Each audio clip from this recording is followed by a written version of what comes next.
Welcome students. In this lecture we will study numerical on Liang Barsky line clipping algorithm. Last lecture में हमने algorithm पढ़ा था। जिस भी स्टूडेंट ने नहीं पढ़ा है या मिस हो गया है तो इस न्यूमेरिकल को देखने से पहले आप लोग वो वीडियो एक बार और देख लीजिएगा जिसमें लियान-बार्स्काय लाइन क्लिपिंग एल्गोरिथम समझाया गया है। अब न्यूमेरिकल स्टार्ट करते हैं। हम यहाँ पे न्यूमेरिकल में हमें क्या दिया होगा। सबसे पहले क्वेश्चन में आपको एक विंडो दी होगी, ठीक है। जो ये क्लिपिंग विंडो होती है उसके कोऑर्डिनेट्स होंगे ए बी सी और डी। तो 4 कोऑर्डिनेट्स दिए हुए हैं ये क्लिपिंग विंडो के, और एक हमें लाइन दी होगी जो कि P1 P2 मीन्स ये उसका स्टार्ट पॉइंट है लाइन का P1। ये यहाँ पे देख सकते हैं स्टार्टिंग पॉइंट है लाइन का P1 और एंड पॉइंट है P2। ये अभी हमने इमेजिन करा है कि लाइन ऐसे है, बट अभी हमें नहीं पता है ये लाइन कैसी है। हो सकता है ये लाइन बिल्कुल बाहर है, हो सकता है ये अंदर है या इंटरसेक्टिंग है। तो हमें ये फाइंड आउट करना है कि ये लाइन हमारी आउटसाइड है, इनसाइड है या इंटरसेक्टिंग है, और अगर इंटरसेक्टिंग है तो किस पॉइंट पे इंटरसेक्टिंग है वो। तो ये हमारा इसमें ओवरऑल एम है। फाइन। तो अब यहाँ पे देखिए, जो जब भी हमें क्लिपिंग विंडो देते हैं तो हमें उसके बारे में 4 पॉइंट्स पता होते हैं। अगर ये आप ए पॉइंट देखें तो इससे हमें क्या मिलता है, यहाँ से हमें एक्स डब्ल्यू मिनिमम, मतलब मिनिमम एक्स की क्या वैल्यू है वो हम यहाँ से फाइंड आउट कर सकते हैं, और वाई की क्या मिनिमम वैल्यू है वो हम यहाँ से फाइंड आउट कर सकते हैं। सिमिलरली बी पॉइंट हमें क्या शो करता है कि एक्स की मैक्सिमम वैल्यू क्या है, और डी पॉइंट में जो हमारा वाई होता है, वाई कोऑर्डिनेट, वो हमें बताता है कि वाई की मैक्सिमम वैल्यू क्या होती है। अब जब हमें क्वेश्चन में सबसे पहले इसमें क्या करना है, X minimum, X maximum, Y minimum और वाई मैक्सिमम, ये चारों पॉइंट्स कैलकुलेट करने हैं सबसे पहले। तो इसमें हम क्या करेंगे, आप यहाँ पे देखो ये सबसे वाला पहला पॉइंट शो करता है एक्स कॉमा वाई, ठीक है। ये ए बी सी डी चारों के कोऑर्डिनेट्स हैं। तो यहाँ पे सबसे पहले सिर्फ एक्स वाली वैल्यू को देखेंगे, तो ये 20, 90, 90 और 20।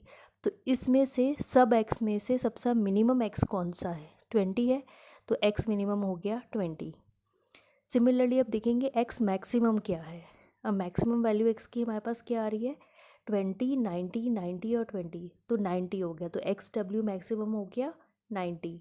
सिमिलरली हम फाइंड आउट करेंगे वाई की वैल्यू, तो वाई को यहाँ पे देखेंगे 20, 20, 70 और 70। तो y मिनिमम वैल्यू क्या हो गई इन चारों में से 20, और y की मैक्सिमम वैल्यू क्या हो गई 70। अब ये जो हमें लाइन दी हुई है P1 और P2, तो ये लाइन P1 पॉइंट क्या शो करेगा x1 y1, और P2 पॉइंट क्या शो करेगा x2 y2। तो यहाँ से हमें ये मिल गया x1, ये हमारा y1, और ये हमारा x2, और ये हमारा y2। तो यहाँ से हमने कैलकुलेट कर लिया कि x1 हो गया 10, हमारा y1 हो गया 30, x2 हो गया 80 और y2 हो गया हमारा 90।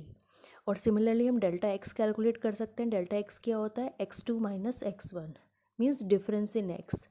तो ये हो जाएगा 80 माइनस 10 दैट इज़ 70। ऐसे डेल्टा y कैलकुलेट करेंगे, y2 माइनस y1 जो कि हो जाएगा 90 माइनस 30, तो ये आ गया हमारा 60।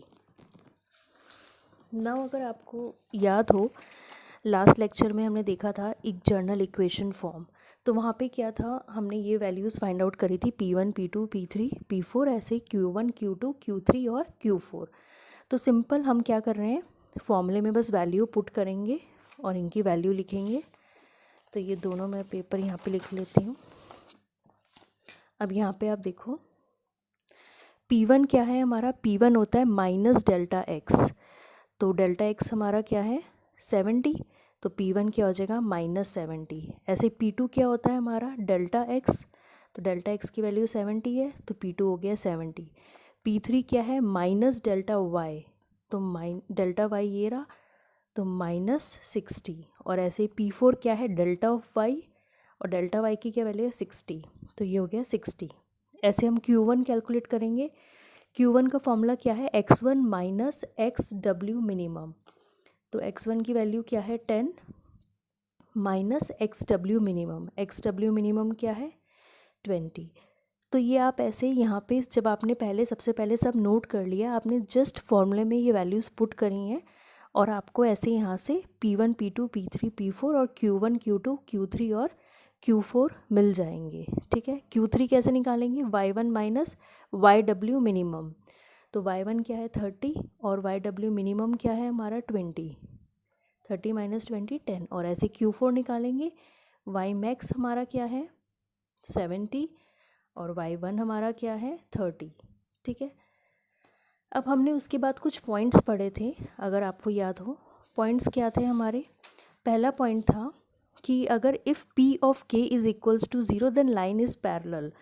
अब ये k यहाँ पे क्या शो करता है? k की वैल्यू 1 2 3 4 कुछ भी हो सकती है। ठीक है, तो मीन्स कोई भी ऐसा k है हमारा p ऑफ k के लिए कि वैल्यू 0 आ रही है, तो आप देखो नहीं, किसी भी p k की वैल्यू 0 नहीं है, तो इसका मतलब जो हमारी लाइन है वो पैरेलल नहीं है।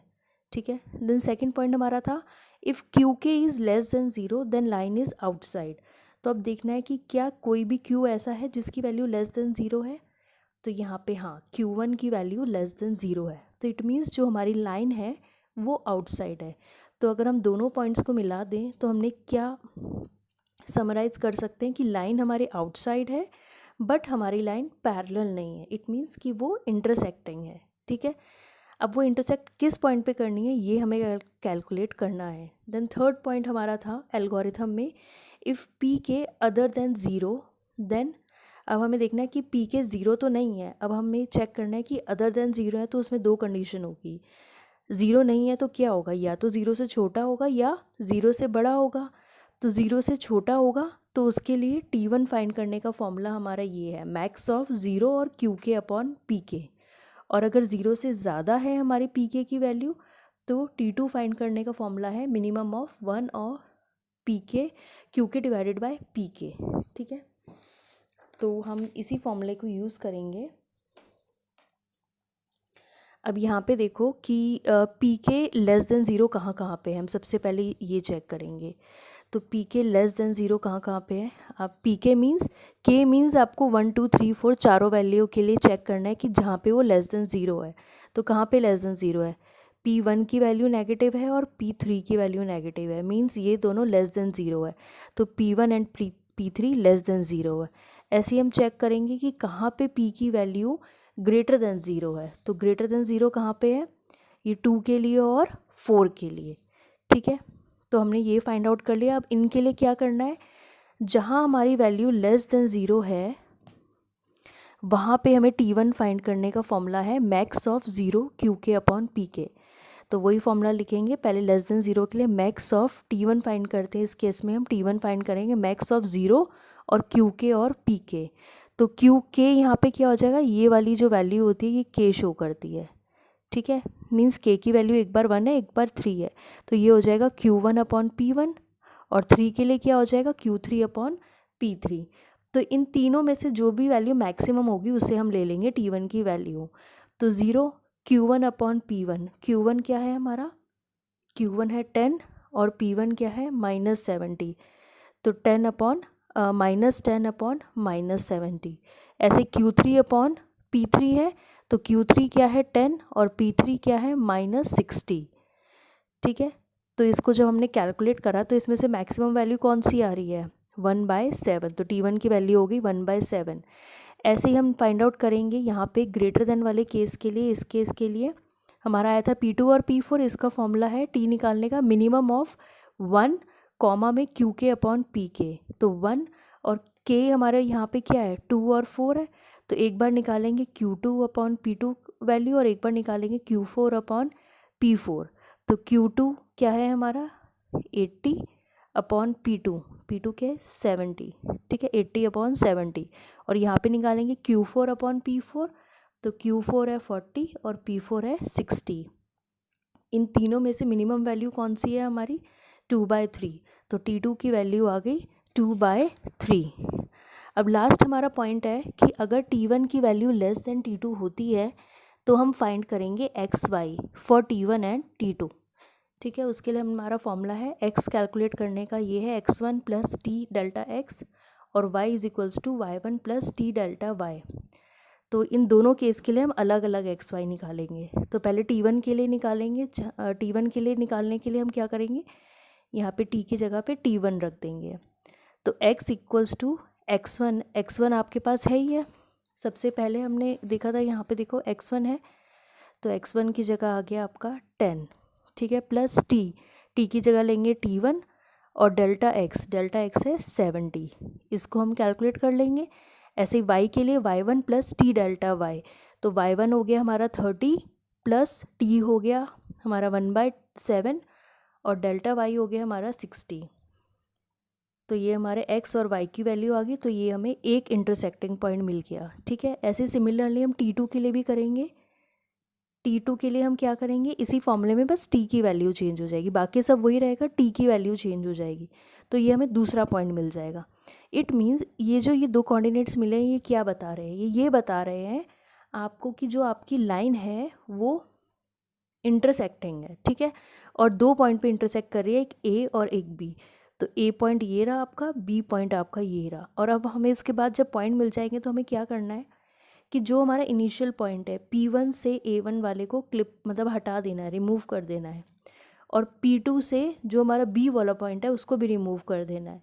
और बस ये जो क्लिपिंग विंडो के अंदर वाला लाइन है उसको कंसीडर करना है, बाकी इस पार्ट को हमें रिमूव कर देना है।